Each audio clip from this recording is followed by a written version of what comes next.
These two Bigfoot stories still give me chills every time I tell them. Now, this first story comes out of Washington State. There was this ecologist named Philip. Now, Philip worked for the National Forest Department, and he said his particular job is that he would be sent to some of these remote places in the national forest where he, for weeks, would study the local flora and fauna. Well, on this particular assignment, he said he was sent to a very remote lake. And this park ranger takes him as far as he can on this like back road, and then he drops him off.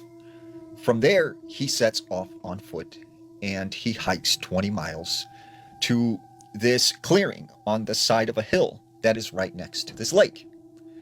As he's setting up his camp, he notices across the lake there is a cabin. So he decides to hike down over to where it's at. When he gets there, he finds this very old cabin that was falling apart, is very old and very musty. He said he went inside and he could tell that no one had been there for a very long time because there was dust and cobwebs everywhere. And there was sort of a very bad putrid smell. So he leaves the cabin and he goes back to his campsite. Later that night, he's cooking dinner when all of a sudden he starts hearing these screams and this banging sounds and this house. And it is coming from the direction of that cabin.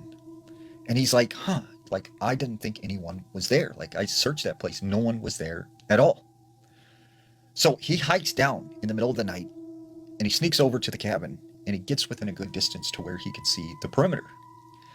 When he looks in one of the windows, he sees a very big shadow of a person moving across the room. So him not wanting to confront this person in the middle of the night, he decides, I'll come back in the morning and talk to them. So he goes back to his campsite. The next morning, he goes to the cabin, except it is completely untouched, and it looks exactly the same as the day before. So he figures, okay, maybe I'm just, losing it. So he goes back to his campsite, and once again, at night, same thing. He hears these sounds coming from the cabin, and the next night, and the next night. Until one night, he is sitting at his campsite, and he is focused on this cabin across the lake. And he said it was lit up very well by the moonlight. And that's when he notices a person step out of the cabin and start walking towards the lake. And then it just stopped and stood there. So he got out his binoculars and he gets a closer look. And that's when he realizes there's a Bigfoot looking directly at him. Now, the second story